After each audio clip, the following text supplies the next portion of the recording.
Hi everyone, my name is Pia Nicole Rocolas from Davao Doctors College, and for today I'm going to perform a basic life support for adults, children, infants, and newborns. So, a basic life support is a first management provided by healthcare providers, public health personnel, and first responders to people who are experiencing cardiac arrest, respiratory distress, and obstructed airway. So, here are the videos that I performed. Assume that we arrived on the scene and we saw a patient, an adult patient lying on the floor. After that, we're going to check first the scene to ensure our safety because we don't want ourselves to be harmed as well. Next thing we need to do is to check for responsiveness. So by doing that, we're going to tap both the shoulder of our patient and saying, hey sir, are you okay? Hey sir, are you okay? Hey sir, are you okay? So if there are no signs of response, we're going to call for help and activate emergency response system. Hey sir on green shirt, please call 911 and tell them to bring AED. We have a patient here who needed a help. And after that, we're going to check for the airway of the patient and then check for the circulation and the breaths. So by doing that, we have to check for the mouth, for if there are thing on the mouth that causing him to have a distress. Then I'm going to put my two finger on the carotid artery of my patient and placing my ear on the abdomen of the patient and observing the respiration of the patient by 10 seconds. 1, 1001, 1002, 1003, 1004, 1005, 1006, 1007, 1008, 1009, 1010. And after that, there are no signs of circulation and breaths of the patient. Next thing we need to do is to do the cardiopulmonary resuscitation. Remember that cardiopulmonary resuscitation is done for the cardiac arrest patient and a patient who has a respiratory distress and obstructed airway. Next thing to do, I'm going to open the clothing of my patient, and then I'm going to place my hand. So first my dominant hand over my non-dominant hand. So on the lower half sternum of my patient, so on the nipple area going to the midline, I'm going to point my thumb finger 2 centimeter going down. Now I'm going to do a 30 compressions and 2 rescue breaths for 100 to 120 minutes. So 5 cycles or 2 minutes. 1, 2, 3, 4, 5, 6, 7, 8, 9, 10, 11, 12, 13, 14, 15, 16, 17, 18, 19, 20, 21, 22, 23, 24, 25, 26, 27, 28, 29, 30. Give 2 rescue breaths. And then check for recoil on the chest, and remember to avoid excessive ventilation and so that we will not also feel exhausted. Then do it again. 1, 2, 3, 4, 5, 6, 7, 8, 9, 10, 11, 12, 13, 14, 15, 16, 17, 18, 19, 20, 21, 22, 23, 24, 25, 26, 27, 28, 29, 30. So after 5 cycles, we have to reassess, or after 5 cycles or 2 minutes, we have to reassess the patient, not more than 10 seconds. 1, 1001, 1002, 1003, 1004, 1005, 1006, 1007, 1008, 1009, 1010. Okay. After that, if the responders has arrived, they will replace us, so we will not feel exhausted, and they will replace doing the resuscitation and rescuing the patient. So assuming that I am the responder who arrived on the scene, and I already have here the AED. So next thing I'm going to do is to check the abdomen of my patient if there are any signs of hair, because hair can be a barrier during putting the patch of the AED. Remember that AED is an automated external defibrillator, and this helps cardiac arrest patient to treat them. This will check their heart rhythm. Next, we're going to place the patches. So there are instructions written here. First thing we need to put is the first patch on the upper right area of the clavicle. Next, second patch is beneath the patient's armpit, just below the nipple. Okay, just going to look it like this one, and after that I'm going to turn on the AED. So the AED will speak, and we have to observe what the AED is speaking and follow the commands of the AED. Whether we will resume the resuscitation, we will stop, and then after that we have to wait also what's the command of the AED. Then we have to clear the area, and then ready for deliberation. Okay. After that, we're going to reassess the patient, not more than 10 seconds. So we have to check for the respiration and the pulsation of the patient. 1, 1001, 1002, 1003, 1004, 1005, 1006, 1007, 1008, 1009, 1010. Okay, after reassessing the patient, if there are ROSC or the return of spontaneous circulation of the patient, we're going to position the client in the recovery mode. So we're going to get the AED. Okay, sir. So, sige, sir. Okay, sir. And then we have to document the thing that we did, and we have to document the time of resuscitation and the time of recovery. So next I'm going to do is child cardiopulmonary resuscitation. Proceeding to the cardiopulmonary resuscitation for the child, the first thing is to check the scene first. This ensures our safety, and we don't want ourselves to be harmed as well in order to save the child. Next thing to do is to check for the responsiveness of the child by tapping the both of the shoulder and then saying, hey boy, are you okay? Hey boy, are you okay? Hey boy, are you okay? So if there are no signs of response, we're going to call for help, and then we're going to activate emergency response system. Hey sir, on green shirt, tell 911 we have a patient here, a child, and tell them that it needs a emergency response. Tell them to bring AED immediately. After that, we're going to check for the airway of the child by checking their mouth if there are any things that causes a distress. Then after that, we're going to use our 2 finger to check for the carotid artery for the pulse rate, and then we're going to check for the breaths of our patient by facing there, and then we're going to check now. 1, 1001, 1002, 1003, 1004, 1005, 1006, 1007, 1008, 1009, 1010. So there are no signs of circulation and respiration. Proceeding to the cardiopulmonary resuscitation now. First thing we'll need to do is to get the clothing of the patient to have a good placement of our hand. So by doing that, we're going to see the nipple, and then on the midline, we're going to place our thumb, and then 2 centimeter downward. Now I'm going to place my dominant hand first, interlocking with the non-dominant hand, and then I'm going to do a 30 compressions and 2 rescue breaths, 5 cycles or 2 minutes. And then I'm going to lean my hands.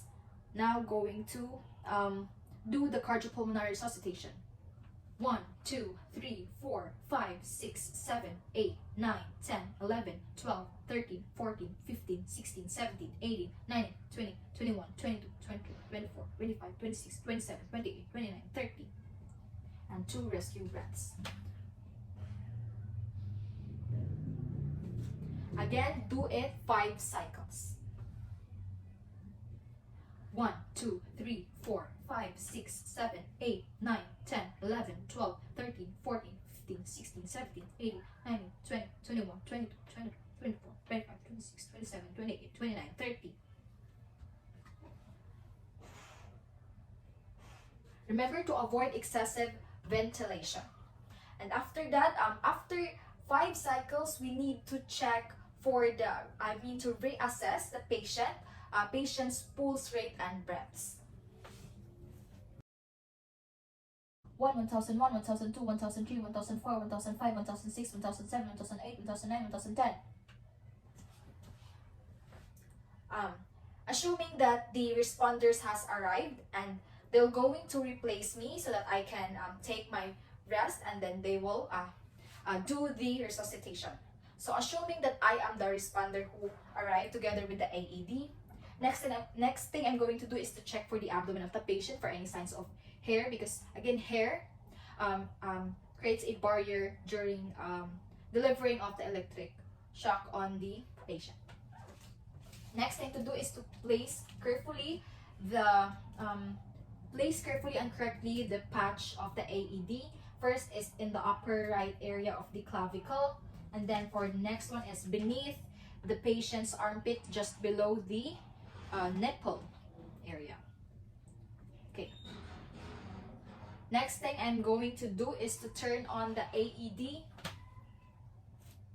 Again, AED is an automated external defibrillator that was being used for patient who has a respiratory distress and cardiac arrest.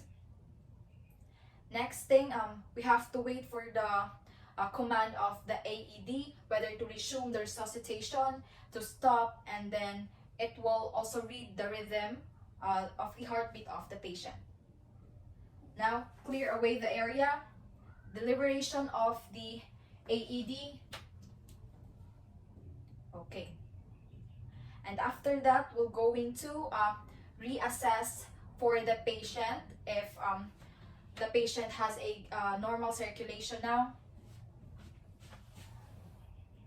1001, 1002, 1003, 1004, 1005, 1006, 1007, 1008, 1009, 1010.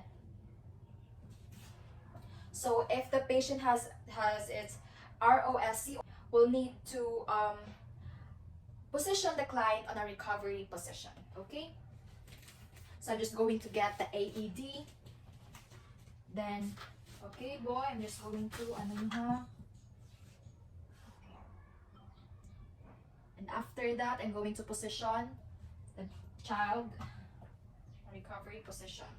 Next thing we're going to do is to document the time started the resuscitation and the time it is ended. So next thing I'm going to do is for the infant cardiopulmonary resuscitation.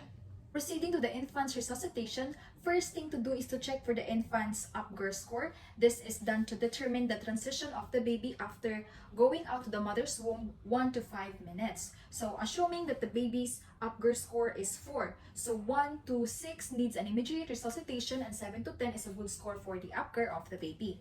Next thing to do is to check for the responsiveness of the baby by rubbing the soles of the feet or either the back of the baby. Hey baby, are you okay? Hey baby, are you okay? So if the baby is unresponsive, we have to call for help, and then we needed to activate emergency response by saying code blue and by saying doctors quick. In that way, other healthcare provider will be alarmed and immediately go to the area where the infants needs to be revived or resuscitation.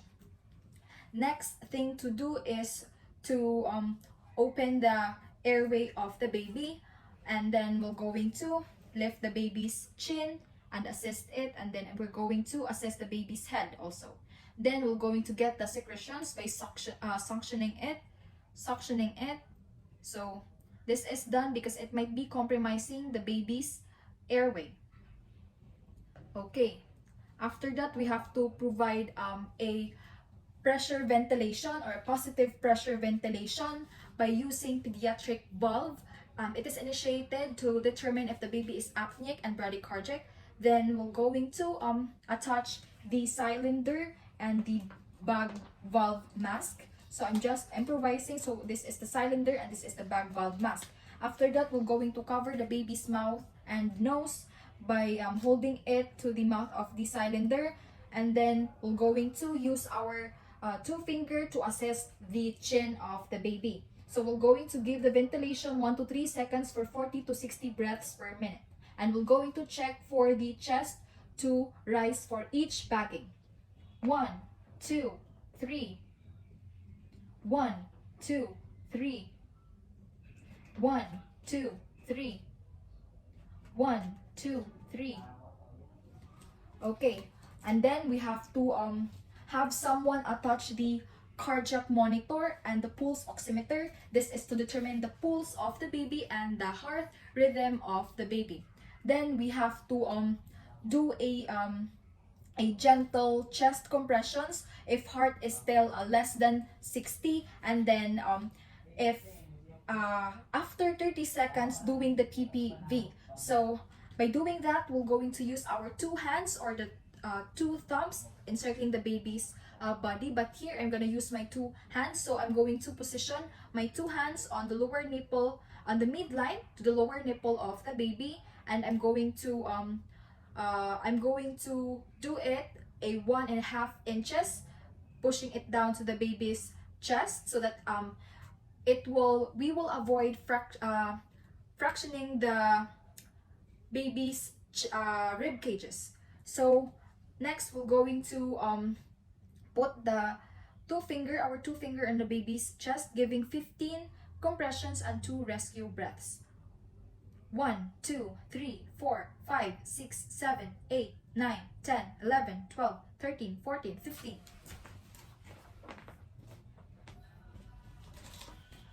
1, 2, 3, 4, 5, 6, 7, 8, 9, 10, 11, 12, 13, 14, 15. 1, 2, 3, 4, 5, 6, 7, 8, 9, 10, 11, 12, 13, 14, 15. Assuming that the 5 cycles are done, remember that if 2 rescuers, we have to do the 10 cycles. 5 for the first rescuers, then 5 for the second rescuers. And then we have to assess or evaluate the heart after every 5 cycles. So if the baby's heart rate is less than 60, then we have to continue the chest compressions, and then we have to assist intubation and give medication. So the doctor will do that. So the doctor will insert a tubing to the patient's or the infant's mouth, and it will connect to the trachea, providing a good oxygenation so that the baby will have a good oxygenation. Then if the baby's heart rate is greater than 100, then we have to proceed to the next step, providing a post-resuscitative care. So I'm just going to check for the baby's heart rate. 1001, 1002, 1003.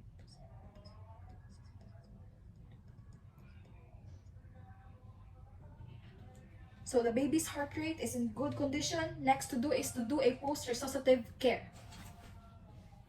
Okay, baby, good job. Just going to put this to you now. Okay. Then after that, we have to do the documentation. So we have to document the time the resuscitation has started and the time that is ended, and proceed to the treatment and medication that will be given by the healthcare provider or the doctor of the infant.